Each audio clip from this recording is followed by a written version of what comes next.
we look at this setup then, like I say, I think arms on occasions were a little bit too far away. Now, it's not lower the hands, it's just make sure your arms sort of hanging a bit more underneath the shoulders there, so we don't want to get too far reaching out, because if we're moving this way in the backswing, we're already getting further from the ball anyway. So if we're stretching to start with, we're now doubly stretching, so just even further. And we're talking this much. I mean, literally that much, because that's how far. If you stretch that far the setup and that far in the backswing, that's missing the ball. That's half the ball, isn't it? So it's only got to be a small amount. But for me, as I said, the positives to take away, your hip movement and your backswing is really good. So that's there is good. Your hips going back.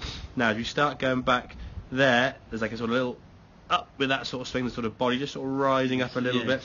Chest coming up. Yeah, like almost like you're sort of popping up a little bit. Your arms on this one are certainly lower, but just getting out a little bit further from the golf ball.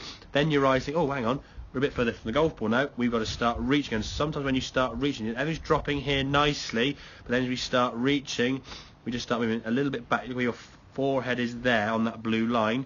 If we then try and stretch a little bit, you then start moving a bit away from that golf ball there, as you can see.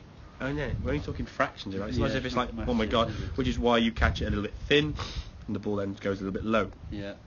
And what you then do is when you get the good ones, you're able to sort of overcompensate, and they're a pretty good shot. But what we've got to try and do is make sure we eliminate those variations. If we can set up better, reduce that sort of that left shoulder, it may be a range of motion thing to try and sort of turn the shoulder, you just sort of get a little bit rising up possibly. So some simple exercises you can do. This is simple. I always say to guys, you can do it at home watching TV or at work.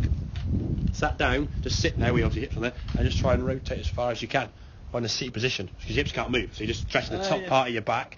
How far can you go around? Can you get towards a 90-degree shoulder? I wouldn't expect you to do to start with, okay? Because it's going to be quite exactly. But the thing is, though, that exercise there, if you sit in an office and work all day, just sit there, okay, right, there you go, just end of your chair, just try and twist in the bar. The mates on the end of the bar stool, just twist this way at home watching TV. You could do it 100 times a day, and you won't even know about it half the time. And you'll just stretch up the exactly. So little tiny things. There are other ones you obviously can do on the floor. You can sort of roll your knees side to side from like a sit-up position. The other one that's quite good for the lower back, that a lot of guys find when they look a bit strange, set up with his shoulders square and then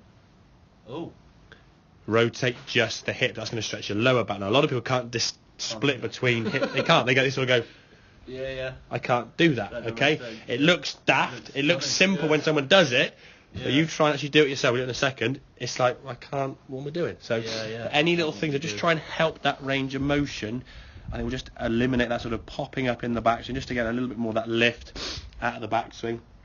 You lift an inch or two. You then try and stretch a bit more to come back down. You rise away from the ball. You're going to catch at the top.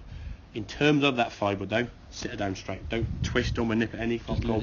It looks a bit bulgy because of the loft of the golf club. Yeah. And even when it wobbles, just wobble. Yeah. The only time it might get a bit of a oddity is if you're playing on a condition the course is a bit bumpy. So be careful, almost like if a worm cast under the golf ball there, or some uneven ground, the club might whop there over the place. But get him sitting down nice and flat. Does that make sense? So excellent. Good stuff.